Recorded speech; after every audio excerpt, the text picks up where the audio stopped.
Welcome to Spectrum TV News at 9. I am Uyai Anyeka, come to you live from Uyo, the capital city of Akwa Ibom State, Nigeria. Let's take a look at the headlines. President Tinubu okays national census to announce new date. Akwa Ibom State Governor Pastor Omoyeno formally appreciates PDP for support during the 2023 general election. Plus, NATO applicant Sweden jails Kurdish man for attempting to finance PKK militants. We'll bring you details of these stories and more in a moment.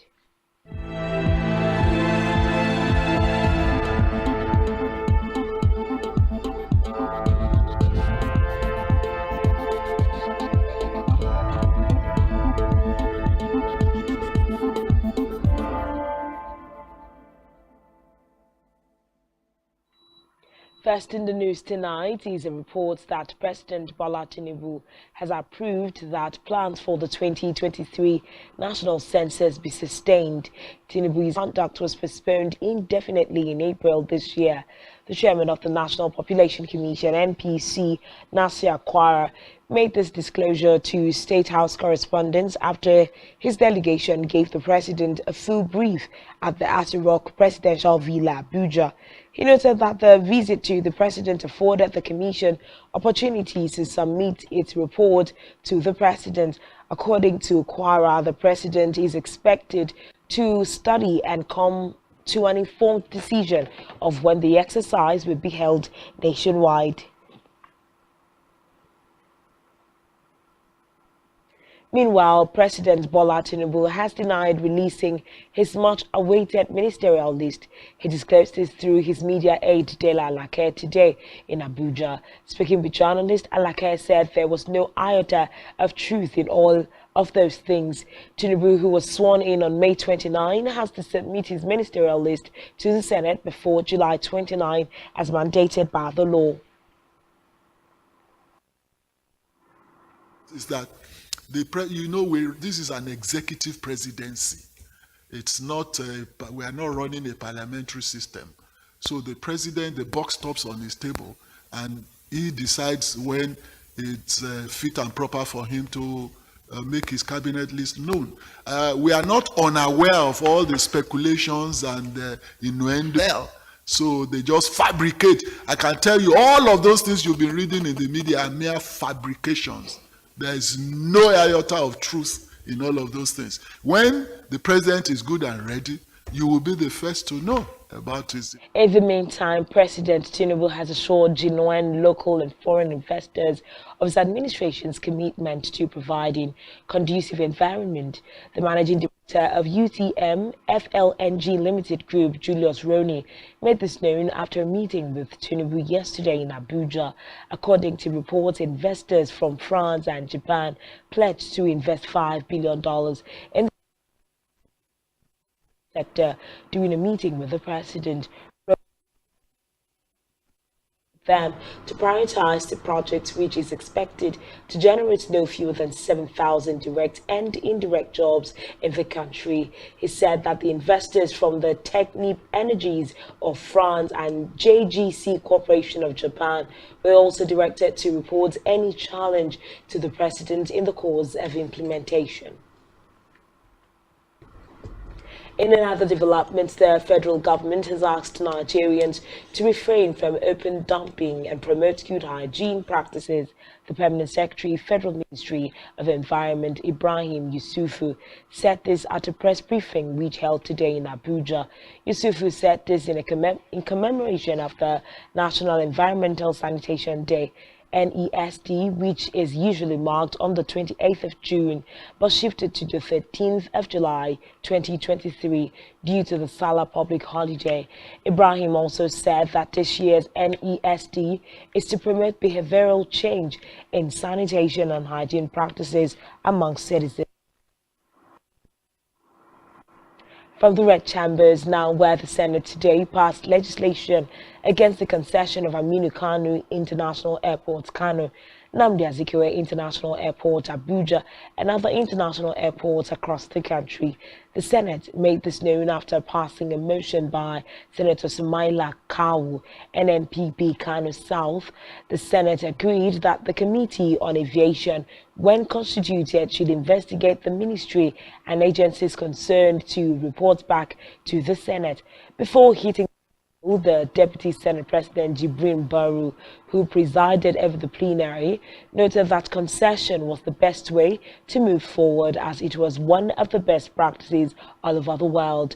Baru noted that although concession was good, that it must be done in a transparent manner rather than being shrouded in secrecy, as was done in the previous administration under the former Minister of Aviation, Hadi Sirika. Meanwhile, the Senate has asked relevant government agencies to release funds for dredging on the urgent to intervene in the flooding issues in and other parts of the country. The Senate Majority Whip Ali Ndume drew the attention of the House to a motion he had raised in the 9th Assembly on the uneven disbursement of loans to the 6 geopolitical zones by the Development Bank of Nigeria. However, not satisfied with the outcome of the probe by the 9th Senate, Ndume brought up the motion yesterday. The Senate President Godswill Akpabio later ruled that the clerk investigates if the Senate's recommendations on the matter had been presented to the executive. Meanwhile, at the conclusion of the debate, the Senate urged relevant ministries, departments and agencies to release funds for dredging blocked canals. From the Green Chambers, the House of Representatives has resolved to investigate the alleged forgery of the Unified Tertiary Matriculation Examination (UTME) result by Ejikeme Mesoma. The House passed a resolution during the plenary following the adoption of a motion sponsored by the People's Democratic Party lawmaker from Rivers State, Abiante Awaji Inombek. The lawmakers also asked JAMB to rescind the 3-year ban imposed on the pupil pending the outcome of the investigation. Meanwhile, JAMB said it had discovered the developer of the app used for the manipulation of the 2023 Unified Tertiary Matriculation Examination results. The board spokesperson Fabian Benjamin made this known in an interview with Newsman. Moving now to the judiciary, where the Federal High Court sitting in Abuja has granted bail to DCP Abba Kyari on charges bordering on money laundering. Apart from money laundering charges, Kyari is also facing a primary charge of cocaine trafficking, for which he has been denied bail. One of his lawyers, Hamza N. Dantani, shared the news of the court's granting Kyari bail on the money laundering charges on his Facebook page today. Recall that Kyari's trial centers around the $61,400 cash and 25-kilogram parcel of cocaine seized as evidence and believed to have been used as bribe to influence operatives of the National Drug Law Enforcement Agency, NDLEA. On electoral matters, the Independent National Electoral Commission (INEC) has filed a 6-count charge against its suspended resident electoral commissioner (REC) in Adamawa State, Hudu Yunusa Ari. INEC filed the charges at the High Court in Yola, the state capital. INEC, in a statement today, said it took the action after reviewing the case file from the police, which established a prima facie case against Yunusa Ari. The police had arrested Yunusa Ari over his actions during the Adamawa State governorship election. He was granted administrative bail, then asked to Examinations Council (NECO) has launched a result verification and confirmation portal known as NECO E-Verify Registrar of NECO. Professor Dantani Wushishi said NECO E-Verify is an online result verification solution that guarantees instant authentication of academic and basic information about prospective candidates for admission and employment into academic institutions and work. He said this during the unveiling of the portal in Abuja. He informed that the federal government has directed heads of tertiary education institutions to deploy the platform for the verification of results of admission seeking candidates that sat for National Examinations Council's Senior School Certificate. In a separate development, the Acting Inspector General of Police Olukayode Igbetokun has said the police officers accused of running over a man in handcuffs in Edo State are facing disciplinary charges and administrative procedures. Reports say a team of policemen with their official vehicle ran over a handcuffed middle-aged man, dragging him through the road in Ekpoma, Edo State. The incident was said to have caused apprehension in the area. It will be recalled that last Friday, the IG summoned the erring police officers to the force headquarters. However, a statement today by the force spokesperson, Muyiwa Dejobi, added that the IG had ordered the disbandment of the unit in the state. Still on security, the military high command said troops intercepted Boko Haram Islamic State of West African province terrorists crossing from Cameroon to Nigeria with weapons and other logistics. It added that the troops of operations had in Kai killed 5 terrorists during a gun battle that ensued, arrested 10, and recovered arms and other logistics, including bags of flour and detergent. The Deputy Director of Defense Media Operation, Brigadier General Abdullahi Ibrahim, disclosed this during the bi-weekly briefing of the Defense Headquarters in Abuja. Elsewhere, the Chairman and Chief Executive Officer of the National Drug Law Enforcement Agency, NDLEA, Brigadier General Mohammed Buba Marwa, retired, has decorated 3 Deputy Commanders General of Narcotics DCGN and 4 Assistant Commanders General of Narcotics ACGN. According to reports, the officers were among the list of 3,248 newly promoted and regularized officers and men of the Anti-Narcotic Agency. Speaking at the colorful event where 12 state commands and 148 personnel were given awards and commendations for their outstanding performances in the first half of the year, Marwa said the exercise was an indication that the agency has entrenched the culture of excellence. Moving away from that, Governor of Enugu State, Peter Mbah, has inaugurated the state's Joint Accounts Allocation Committee, JAAC, saying that local government funds must be made to lift the people out of poverty. The 16-member committee has Anthony Ude as chairman, Peter Aneke as secretary, while other members include the Accountant General of the state, Tony Okenwa, and the chairman of the Association of Local Government. Mbah described the local government as the layer of government closest to the people and charged members to ensure that the incomes of local governments are boosted through the state's joint local government account. In another development, Taraba State Governor Abu Kefas has ordered the immediate slash of student fees of the state varsity by 50%. He gave the order when he paid an unscheduled visit to the state university to assess the state of the institution. The aim, according to the governor, is to cushion the devastating effects of subsidy removal by the federal government, which has made some of the students unable to pay their fees. Back here on the home front, Akwa Ibom State Governor Pastor Omoyeno today visited the State People's Democratic Party PDP Secretariat at Atano Fort, in company of his wife, Pastor Patience Omoyeno, Secretary to the State Government, Prince Enobonwa, among others. Our correspondent has the details. Akwa Ibom State Governor Pastor Omoyeno has formally appreciated the People's Democratic Party PDP for their support, which culminated to his success in the 2023 general election.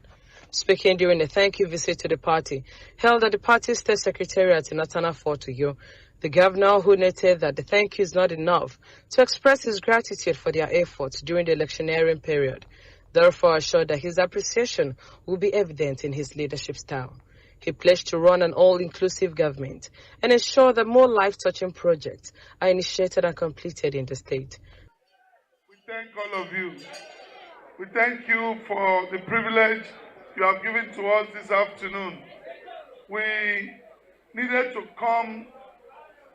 It is only an ungrateful person that will not say thank you. If you will get fun, I say thank you for you. But now it's in Bono, we've all got what it is. And if we can tell you, no, we can, it was awesome.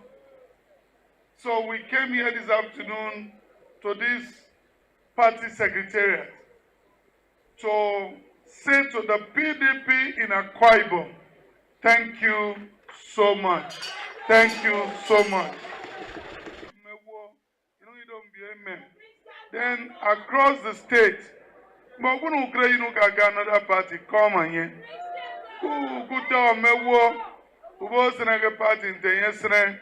Please, we want development for our state. Anyone that God will use to bring us development, we will clap for the person. We will work with the person. So please, we will not segregate. But that does not mean that we are not PDP. I didn't know PDP warrior, because me boy work young, it young party, and I'm both together. Let us work together and let us support the government at the state and the government at the national. While stating that he will continue to support the party and remain faithful to the ideals of the party, the governor used the occasion to formally appreciate his political father and the immediate past governor of the state, Jem Emmanuel, for his support and belief in him. He promised to ensure that the party remains intact and does not disintegrate. The governor, who also used the occasion to urge appointees of government to make their impacts felt in their various communities, also announced that appointments of personal assistants will come from ward recommendations and pledged to ensure that women are given 35% in every appointment. He sued for more support for his government and that of the federal government to enable him attract more projects to Akwa Ibom. Earlier in his welcome address, the state chairman of the party, Elder Kanakpan, had commended the governor for his outstanding performance in his first few months in office, stressing that the party was proud of him. He assured the governor that the party will continue to give him the needed support for him to succeed. In Uyo, Jane Uwa, Spectrum Television News. Meanwhile, Akwa Ibom State Governor Pastor Moino today granted audience to Senator Itainang, who led the governing council of the recently approved Federal College of Education, EDDEP, in Ibom local government on a courtesy visit at Government House, Uyo. Speaking during the event, the governor pledged the readiness of the state government to partner for more development projects. Our correspondent completes the report. Akwa Ibom State Governor Pastor Moino has expressed the readiness of his administration to collaborate with any indigene of the state who is in a position to draw development projects that will create jobs and boost the economy of the state. The governor stated this while playing host to a delegation of the Governing Council and members of the host community of the newly established Federal College of Education, EDFES, Senator Itainang, during a courtesy visit on him at Government House, Uyo. Governor said politics should not be all about partisanship, but should be people-oriented and void of bitterness, while gearing towards engendering socio-economic advantages for the constituents. The governor commended Senator Itainang for his efforts to secure the establishment of the Federal College of Education in the state. This, he maintained, will know no party, but will be of enormous benefit to Akwa Ibom people in terms of education, job creation, and other economic advantages given the value chain it comes with. He thanked the delegation for the visit as he received the documents of approval of the institution and requests for collaborations for possible expansion. It's development for our people, and this is what it should be, that our sons and daughters, wherever God has placed them, should let's work in sync to ensure that our people have the dividend of democracy. This is not about party, it's about us working together, state and federal. And we're not too many. He assured that his administration was ever ready for collaborations that will be of advantage to the state, directing the secretary to the state government in Obongwa to liaise with the State Surveyor General to aid its expansion.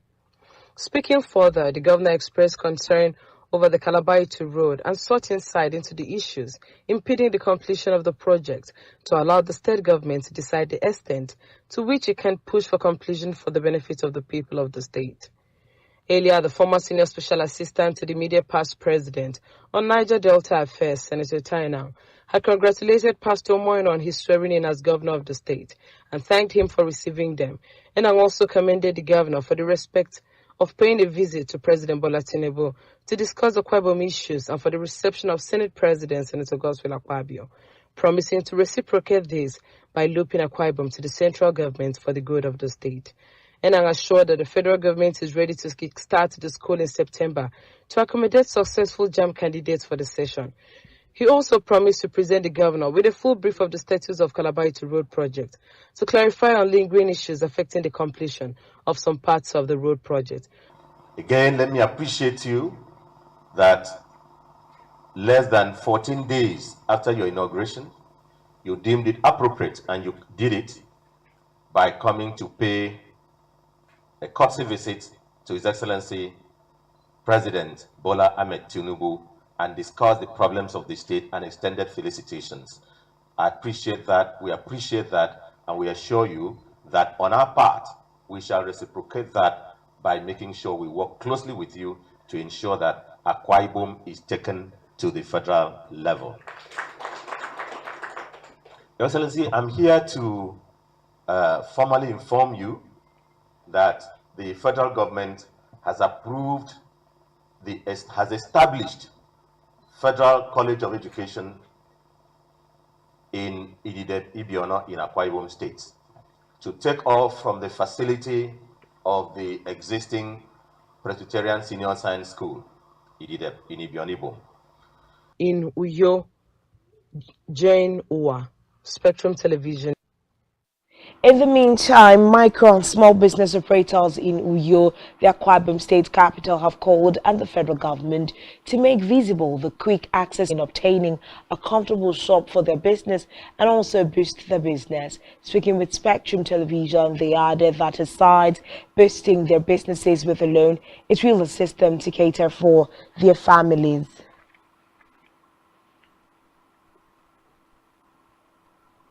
Number one, in terms of the business now, I'm just starting the business. If they give me the money, I will establish the business now. That is just it. I will own a shop now. Like, I'll take a shop. After taking a shop, as in, I can still establish more business to add. Number one. Still to come in the news. U.S. job market remains strong.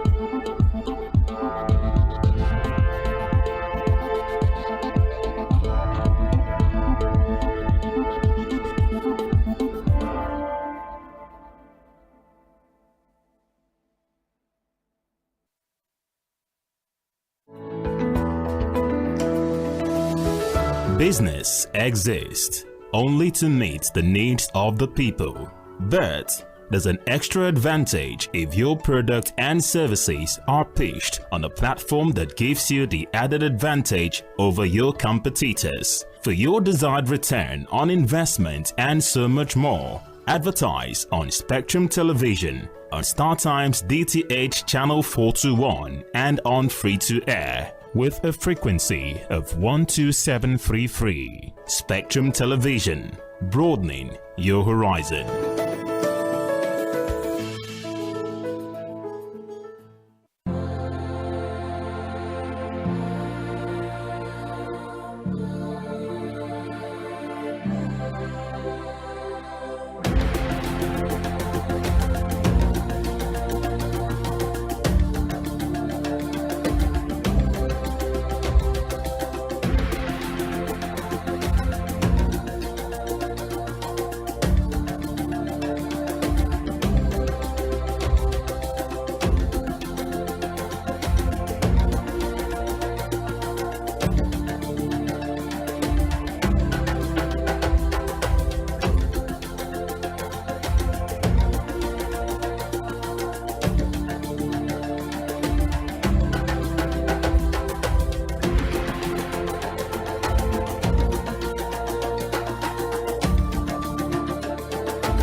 Thanks for staying tuned, and now to the rest of the news.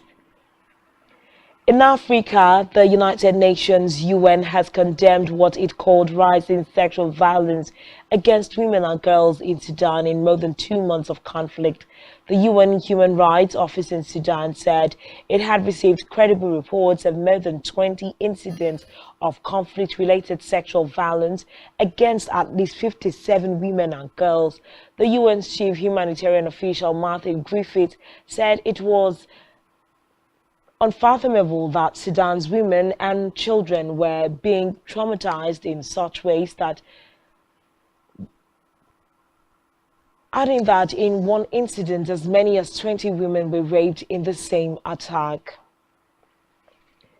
Still in Africa, Rwandan President Paul Kagame has pushed for closer ties between Caribbean and African countries at the 45th Caribbean Community CARICOM conference in Trinidad and Tobago, and called on both regions to stop blaming others for their problems. He highlighted that both regions need to advocate for more inclusive borrowing terms when countries need to take loans and greater cooperation on tackling climate change. He also spoke about opportunities for both regions to improve connectivity when it comes to transport and telecommunications. He mentioned Haiti, which Rwanda has previously said it was willing to support in terms of security and peacekeeping.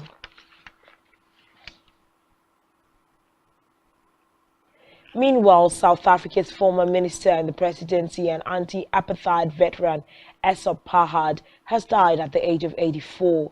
According to a statement from President Cyril Ramaphosa's office, Fahad is described as a thinker and strategist who first started his political revolutionary journey 65 years ago when he became a member of the Transvaal Indian Congress, which fought against white minority rule. He later joined the ANC, the party of President Ramaphosa, and was arrested and then exiled in the 1960s for his activism. However, he continued his political activities for the then banned ANC. He returned to South Africa in 1990, the same year the country's ban on the ANC was lifted, and the start of the decade that saw the lifting of apartheid and introduction of democratic government. Pahad later served as a minister in the presidency while former President Thabo Mbeki was in office from 1999 to 2008. We move down to Ghana, where Parliament has backed a proposed amendment to anti-gay bill that would make identifying as LGBT punishable by a 3-year prison sentence. People who campaign for LGBT rights could also face up to 10 years in jail. According to reports, the amendments were backed by a cross-party group of members of Parliament, but will be scrutinized again before becoming law in Ghana. In a related development, Amnesty International Ghana has condemned lawmakers in the country for unanimously supporting a redrafted anti-LGBT bill which seeks to impose a 3-year prison sentence on people who identify as LGBT. It would be recalled that Ghana's parliament backed amendments to the bill, which also means that people who campaign for LGBT rights could face up to 10 years in jail. Amnesty Ghana Director Genevieve Partington said the bill, which is not yet law, infringes on the rights of some citizens. Elsewhere, the Kenyan government says it is delaying the reopening of its border with Somalia after attacks on its soil attributed to the Islamist militant group Al-Shabaab. Interim Minister Kathuri Kindiki said the phased reopening of border posts along the lengthy frontier would not go ahead as announced in May. He said the decision has been informed by the recent incidents of threats and in separate incidents near the border last month. It will be recalled that the border was initially closed in 2011 because of attacks by Al-Shabaab, which has been waging an insurgency against the central government in Mogadishu. The minister also announced Kenya would in a few weeks begin integrating refugees who have been staying in camps. A Israeli court has acquitted a police officer of reckless killing an unarmed Palestinian man with autism in Jerusalem's Old City. Iyad Halak, 32, was shot dead in May 2020 while walking in Israeli-annexed East Jerusalem after officers mistook him for an armed assailant. The Jerusalem District Court said the defendant was acquitted of reckless homicide in a decision decried by Halak's mother as injustice. According to the court, the officer standing trial made an honest mistake thinking he was dealing with an armed terrorist who posed a real danger, noting he had expressed remorse for his fatal error. Meanwhile, Halak's family had said he had the mental age of an 8-year-old, and witnesses said he panicked after being shouted at by the police. Meanwhile, 2 rockets were fired from southern Lebanon toward Israel today, prompting cross-border strikes by Israeli military. The incidents came amid heightened Israeli-Arab tensions after Israel this week conducted one of its largest military incursions in decades in the occupied West Bank, targeting the Jenin camp, a Palestinian militant stronghold. 3 security sources in Lebanon said 2 rockets were fired toward Israel, one of them landing in Lebanese territory and the second near a disputed area border. The Israeli military said a projectile had exploded there. It added that Israeli communities near the border had not been issued with any special instructions. Still on the foreign scene, Kyiv has said that Ukraine is pushing ahead with reforms despite the fact that it is under attack from Russia.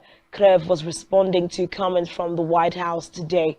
The White House Press Secretary Karine Jean-Pierre said that Ukraine would have to implement reforms to meet the same standards as any NATO country before they are able to join. The formations will inevitably continue.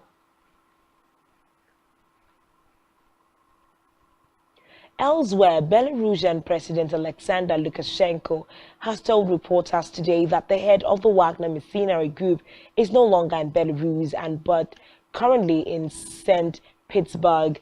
Earlier, a Russian missile attack killed at least 5 people in the western Ukrainian city of Lviv, with rescuers searching through the debris of an apartment building for survivors and casualties. Meanwhile, the leaders of Turkey and Sweden will meet on the eve of the NATO summit next week to try and unblock Stockholm's stalled membership bid.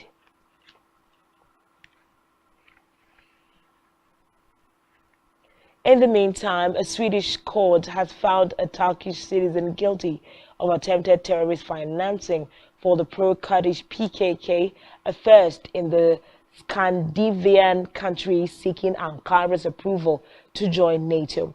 According to the Stockholm District Court in a statement, the man, described by the court as a Kurdish man with roots in Turkey, was also found guilty of attempted aggravated extortion and a firearm offense. It added that the man in his 40s would be given a 4.5-year prison sentence and that he would be deported upon his release. He was arrested in January after making threats and firing a gun outside a restaurant of the autumn general election, as the nationalist government sees the issue as its electoral trump card. The governing Law and Justice PIS party has again taken up a cause that paid dividends at the general election in 2015 when it exploited fear of the other. According to reports, this time around, Polish Prime Minister Mateusz Morawiecki used the occasion of the French riots to lay out his anti-migration stance and justify his firm opposition to an EU asylum reform. Meanwhile, the EU reform aims to share the hosting of asylum seekers across member countries, with those who refuse having to pay money to the ones that take in the migrants. And now it's time for the latest business and stock market stories. Here is Blyden Ukem.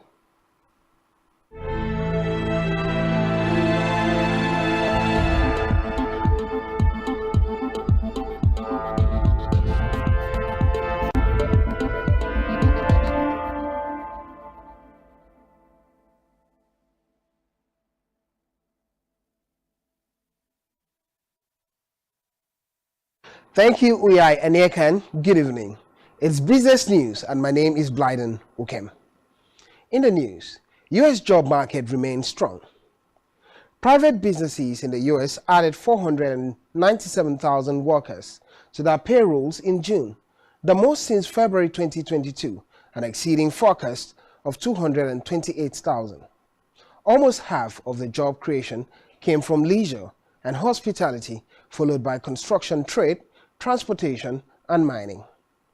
At the same time, employers announced 40,709 job cuts, the least since October, and continuing claims fell to the lowest in 4 months.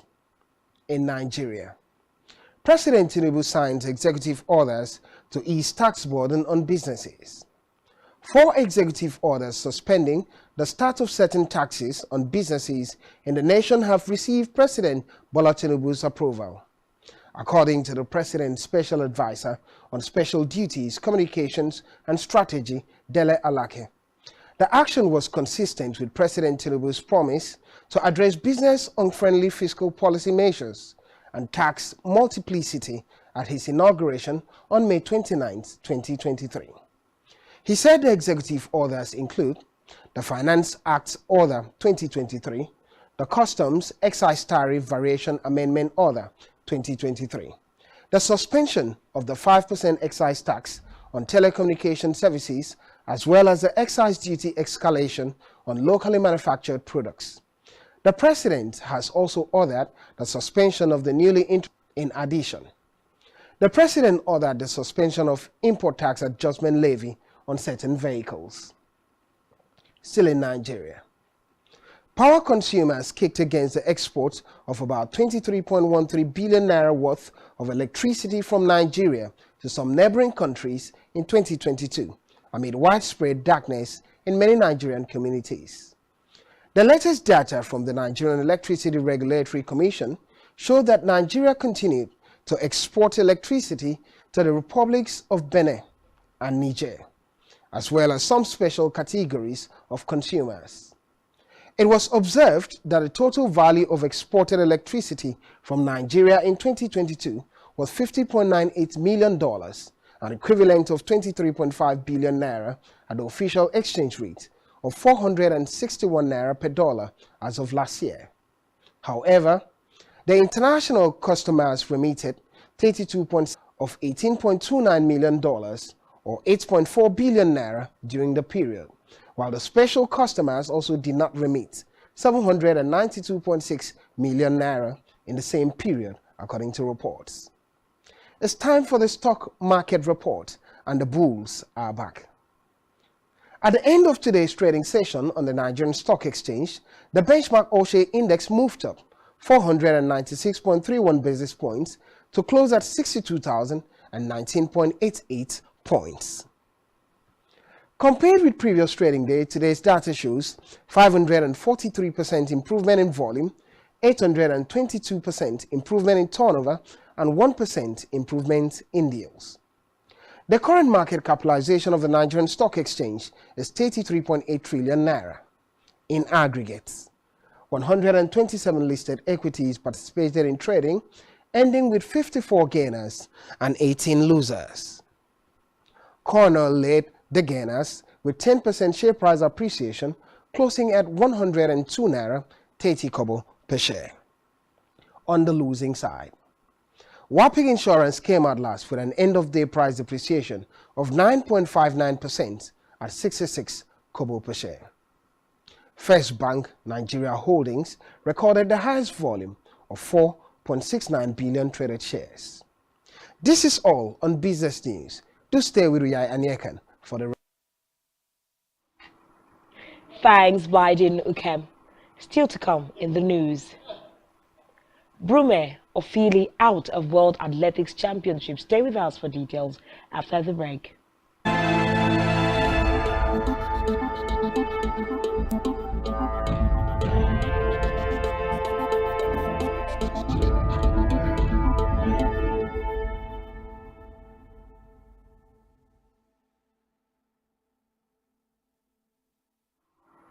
Thanks for staying tuned, and now to the rest of the news. In health, the Nigerian Association of Resident Doctors (NARD) has issued a 2-week ultimatum to the federal government to commence the implementation of all pending agreement or face industrial disharmony. NARD gave the ultimatum after its extraordinary National Executive Council meeting held via Zoom. Speaking in an interview, the president of NARD, Dr. Emeka Oji, called on the government to, without further delay, pay all outstanding arrears owed its members, including the hazard allowance and the skipping arrears from 2014 to 2016 and the arrears of consequential adjustment of minimum wage. Still in health, the representative of the United Nations Population Fund in Nigeria, Ula Muela, has said that women and girls face obstacles and systemic barriers that limit their potential. This was made known in a statement made available to newsmen by the UNFPA media associate Hajiya Habib in Abuja, ahead of the commemoration of the 2023 World Population Day. The country representative said discrimination and gender-based violence limit access to health care and education, while unequal economic opportunities continue to impede women and girls' progress. Muela added that detrimental social norms, stereotypes, and unequal power dynamics that perpetuate discrimination and limit women and girls' potential must also be addressed. Over now to Isaac for latest sports stories.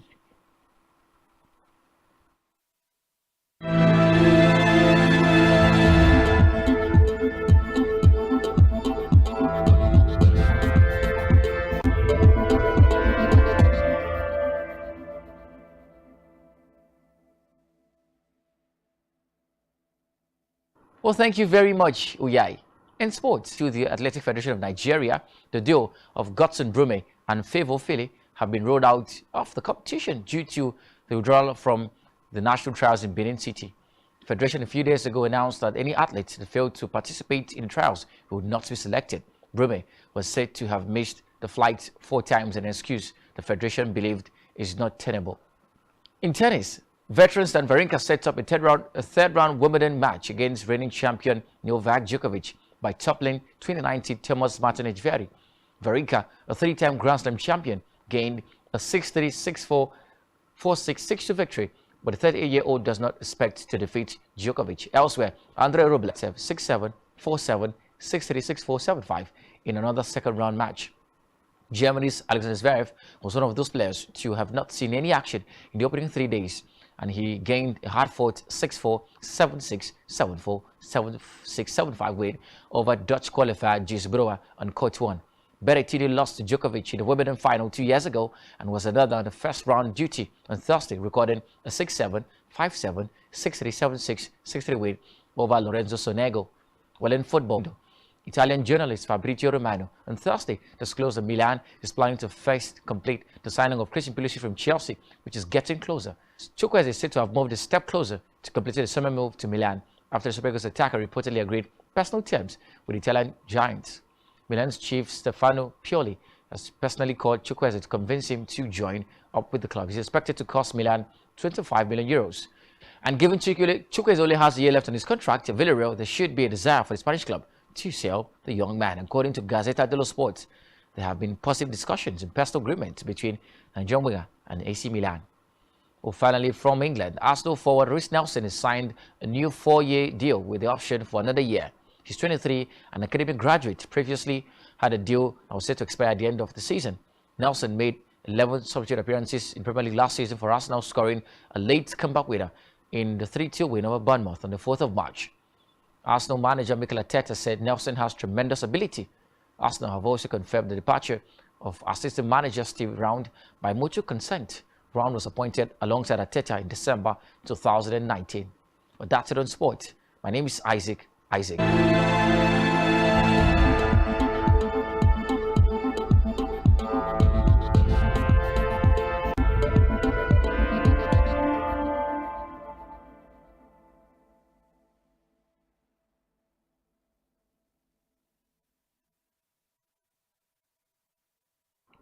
Thank you, Isaac. In the world of entertainment, Tiwa Savage is set to be the first female Afrobeat artist to headline Wembley Arena. For over a decade, Tiwa Savage has been charting the course for the female end of the African music industry. Since she made her music winning has several accolades and millions of fans across the world. Tiwa Savage is set to become the first female Afrobeat artist to headline the 13,000 Wembley Arena in the UK. While appearing on the Good Morning Britain show, Tiwa Savage spoke about her journey to superstardom, the influence of her Nigerian roots on her music, performing at Prince Charles's coronation, and her upcoming show in the UK. When asked about the rise of Afrobeat, Tiwa Savage stated that black music, including hip-hop and soul, started from the slaves taken from Africa, so Afrobeat's international fame is a full circle as it's the root. The award-winning singer is set to headline the Wembley OVO Arena on the 26th of November this year in a historic performance she promises will be unforgettable. Moving on, Skibi Mayana recounts the events that led to his famous scandal in which he was accused of faking his death to attain popularity. He tells his side of the story on the fake death scandal from 2015. Back in 2015, the music industry out twice on the plane on the way to South Africa. The second occurred while at Nigeria artist Kessie's home. The scandal, however, took place in the Surulere area of Lagos State after the entertainer slumped at his brother's home, to which bystanders assumed he died. Skibi revealed that he had to receive treatment in the US for his condition. During his recovery, he saw that social media was abuzz with news of his death and RIP posts from fans and fellow entertainers alike. This series of events took place only a year after the singer's big break. Therefore, when it was discovered that he didn't die, he was accused of faking his demise and was ostracized. And after returning to Nigeria, he continued to chase his passion, worked his way back from the bottom, and got his big break again in 2019. Away from that now, Rema has continued his incredible career rise as he reaches 2 hit single, Calm Down, which has topped charts in the Middle East, North Africa, Asia, the US, and the UK. Calm Down has achieved mega international acclaim, including becoming the most streamed Nigerian song on Spotify and the most watched Nigerian music video on YouTube. The single peaked at number 3 on Billboard Hot 100 and UK official singles charts. It has earned plaques in the US, UK, France, Italy, Switzerland. Keke Palmer's baby daddy, Darius Jackson, has sparked online controversy for his comments regarding her dress. The singer is currently trending as her boyfriend's action has sparked a moral debate online. In a clip circulating on social media, American actress and singer Keke Palmer is seen at an Usher concert being serenaded by the singer. She is seen singing and dancing in a shared dress, enjoying the performance as the singer sings his hit song, There Goes My Baby, to her. Reacting to the clip, Palmer's boyfriend took to Twitter with a comment shaming her for her choice of clothing. He tweeted, "It's the outfit though, you a mom." He has since faced criticisms for his public criticism of his girlfriend and his child's mother.